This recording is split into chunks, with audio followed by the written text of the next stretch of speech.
okay? Yeah, that's a little hot. Maybe my volume's too high. You're right. There we go. Too many gummy bears. Too many. yesterday. Yeah, we did have some gummy bears yesterday. Not just for the sake of making sure everyone understands. Yeah. These were not pot gummy bears. No, These they were not actual- pot gummy bears.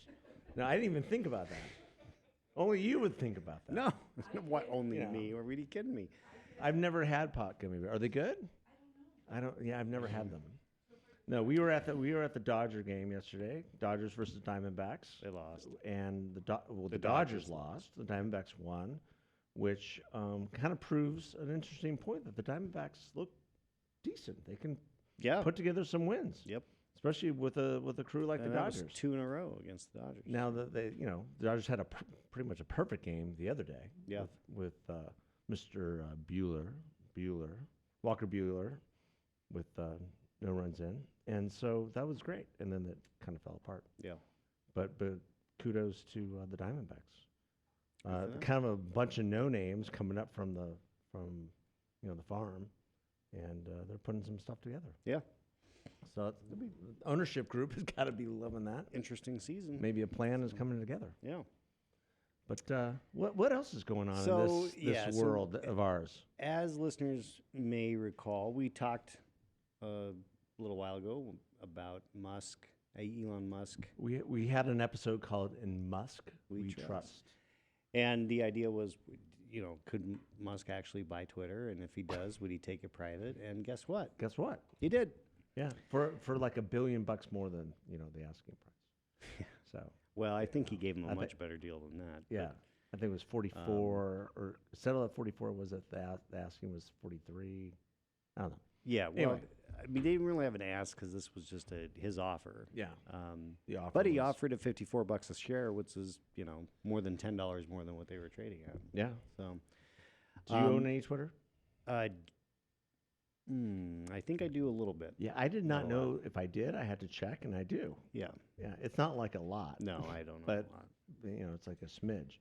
But it's not a bad return on a small little investment. No. And that's the thing, is that these Twitter employees are freaking out. It's like they're all going to be much wealthier. Yes, they are. Yeah. Yes, they are. It has been a fascinating thing to watch, to see the left completely melt down. I mean, Elon Musk is not a conservative. No. And for them to be acting as if he's some kind of a right-wing nutcase is just baffling to me. And it goes to show how much control Twitter had over the content for them to be freaking out this much. Well, there's a couple different a bunch of different conservatives are saying that all of a sudden their followers have exploded, and they're getting more likes. They're getting more likes, and they're getting more followers. And in fact, a guy named Scott Adams, who writes a little cartoon called Dilbert, I popped on Twitter the other day, and one in his feed says, "You are seeing this probably for the first time in a while. Thank you for watching," because it turns out that I had been shadow banned. Maybe. I don't know. I mean, I don't know that I buy all this, because how many new Twitter followers do you have? I don't have any more than I had before. And see, that's amazing. It's not amazing. It's because I don't know I don't know if they're making this up. I mean, Elon has not taken over yet. So I don't think we can expect to say, "Oh, well, everything has changed." No, it hasn't changed yet. So you think there's something nefarious about it? I think I just think that this is a story that maybe they weren't paying attention. Like James Wood did the same thing. Oh, I've got 50,000 more followers. Yeah, I'm looking at that right now on the Daily Wire. It's like, I don't know. I'm skeptical. Let's put it that way, because change takes time. It doesn't happen overnight, and this stuff they're acting as if all this stuff has just changed overnight. Yeah, because this is a formalized announcement. Well, formalized announcement doesn't change the workings inside the company. Well, apparently the workings inside the company in terms of the staff is total and complete meltdown. Well, I mean, there's a lot of them that are. I mean, there will be some that quit, and yeah, sure, quit. If you don't like what is coming, which is frankly, I think, more freedom, then go somewhere else. If you need to be woke and whatever, and protected because you're fragile. But it is fascinating to see how many people are, on the left are going crazy. Now, Musk, because he's not a conservative, but he is very much a free speech proponent, which used to be where the liberals were, more so than the Republicans. If you think about, Republican efforts to shut down rap music and video games and that kind of thing, it's interesting to see that this is just like the left was more the free speech protectors, and they just did a 180, and now they're marching the other direction, and it's bizarre. I think what's also interesting is that it sort of has revealed what Twitter was doing in many ways, and what the internal conversations were. We're going to, squelch conservative thought. We're going to squelch conservative speech to the extent that we can, and our preferred opinion, folks, will be at the forefront. Mm-hmm. And you see the meltdown about the Twitter attorney, the lead attorney who instituted the Trump ban and the Babylon Bee ban and all these different things, and Elon calls her out. But she didn't use her name, but then in other tweets she was revealed, and she got a lot of backlash. Well, I think vitriol aside, rightfully so. There's no one person should have that amount of power. Yeah, no matter what. Well, and it really And there's going to be a lot of challenges for Elon Musk going forward in terms of what gets allowed and what doesn't. I'm reading an article right now, and the biggest fear on the left is that Donald Trump will be reinstated. big deal. Okay, so what? He said he won't. I don't believe him. I don't believe him either. But so what? Yeah. There is. It just goes to the mindset of where the left is now, and that is people can't be trusted to hear things. The funniest thing about this is 1984. This all began with a Babylon Bee post. This is where it all began. And Elon Musk had been on the Babylon Bee podcast about 2 months ago, had a great interview, and then Babylon Bee was thrown off of Twitter for a post they made about a transgender woman in the government, or transgender man, or I don't know, I don't even know what it is. Anyway, and then it just exploded after that, and then all of a sudden Elon Musk is buying Twitter. That was the reason he bought it? I don't know if that's the reason he bought it. I think he's had his eyes and sights on it for a while. I don't think it was one. But it's an interesting timeline. I just think it'll be interesting. I think that a satire webpage. It's satire. Might have put this in. It's like a comedian being canceled. It's like, Yeah. Are you freaking kidding me? Yeah. They're there for discomfort and humor. Yeah. In terms of the Babylon Bee, Elon Musk is now their man of the year.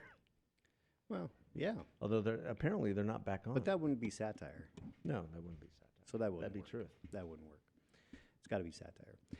But my prediction is the left is still going to be upset, but he's going to things are going to happen in a way that the right wing types are going to be upset too. Yeah. I think and I think he's his basically his take is Twitter needs to be neutral, and that's going to piss some people off. Right. Yeah, I think there was a statement where he said that the extremes on both sides need to be considered.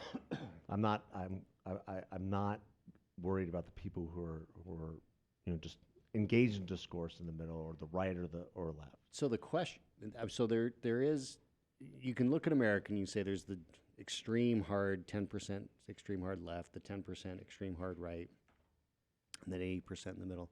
Does that exist on Twitter?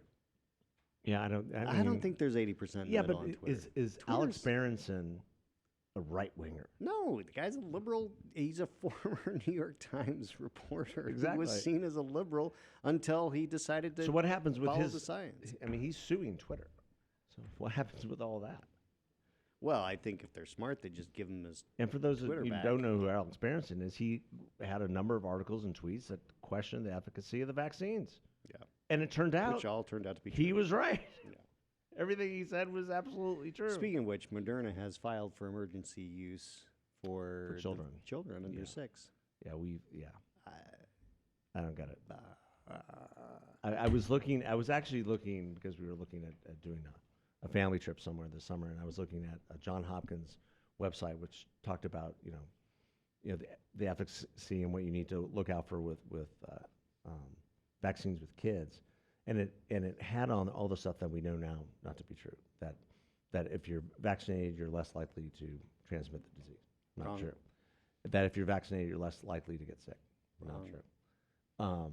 And had all these different things. I'm like, well, that's not true. That's not true. That's not true. My wife's like, would you stop? I go, well, but it's not true. Well, none of it on here is true. We know this now that can it keep you from not being sick? Yeah, but with kids who've had COVID, what's the point? We already know how it affects them. Obviously, everyone can make their decisions, and if they want to Absolutely. vaccinate their 4-year-old, But more it power shouldn't to be you. mandated. Well, and by I can't any imagine stretch. they can't mandate that. They're not. gonna get 9-year-olds, away with that. 10-year-olds, come on. The mandates Especially if have- you've had COVID. Mandates have. Well, the mask the fall of the mask mandate. Have you I think- flown? Oh yeah. Yeah. It's marvelous. Isn't it great? It's marvelous to not have to wear a mask. Except for the people who have the masks on. No, I don't They're care. very angry. No, I don't care. They're upset. Well, maybe. Well, I don't they care. stare at you, Okay. and I'm like, yeah, I'm not putting it on. I sorry." mean, the funny thing I is, saw a the lady morning the other cold, day. She had the double mask and the face shield. Get on there. You know, I I'm mean, I'm like, she's, okay. she's fearful, and that's fine. I don't care if people want to wear a mask. Yeah. They did it before COVID. Some did, and frankly, there's not that many more. I mean, there's a morning consult poll where that Axios has been talking about. Oh, it's the majority of Americans think that we shouldn't lift the mask mandate on flights.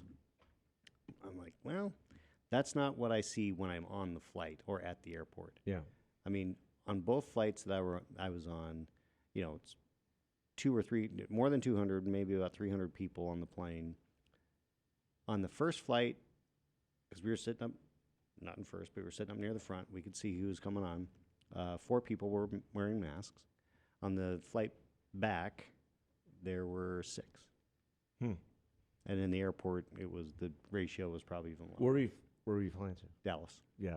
So that probably makes sense for Dallas. We were flying to Burbank, and people flying into California and still in California, the mask thing is a very big deal. No, I'm sure it is Yeah. because I mean, a lot of people wearing masks still outside, double mask, triple mask, everything else. It's just they've been, kind of conditioned into this thought process that they're being protected. and if they feel better about it, more power to them. Yeah. Because the mandates are gone, I don't care. I don't care if people wear 10 masks. 10? 10. Can you imagine? I don't care. I don't care. Can you imagine a mask and They're a free. bandana and an They're free. N95 mask? Yeah. They're free. I'm free. They're free. Yeah. No, I agree with you. I completely agree. So I'm glad we agree on Wear something. your mask if Wear you your want mask if you want to. to. If you don't, don't. Yeah. That's the beauty of America. That's the beauty. Tweet if you want to. If you don't have to. Delete your account. Delete your account. Well, and then all these other leftists, we're going back to this now, are saying, I'm leaving Twitter. But the subtext of that, but I'm keeping my Tesla. I'm leaving Twitter. That's what blows But my I mind. is that really this love is my Tesla, so I'm not going to. Elon has done more on the fight against climate change than any single individual, and yet he's some kind of a monster because of Twitter. I mean, it's just I'm so baffled by the left. I They think the majority of people just look to it as he's going to open things up, and that's the way it should be, and party on. Yeah. Party on, Wayne. Well, best Okay, of luck, Mark. Elon. We are going to watch with fascination. Yeah, it should be great. It should be great theater, at least for the next couple It'll months. be great theater. Because immediately upon his offer, the Justice Department opened up an investigation of Tesla, and here we go. There we go. Yeah. All right. I bet his lawyers are better than their lawyers. No question. Yeah. Yep. All right. All right. Thanks Thanks, for everybody. listening. God bless.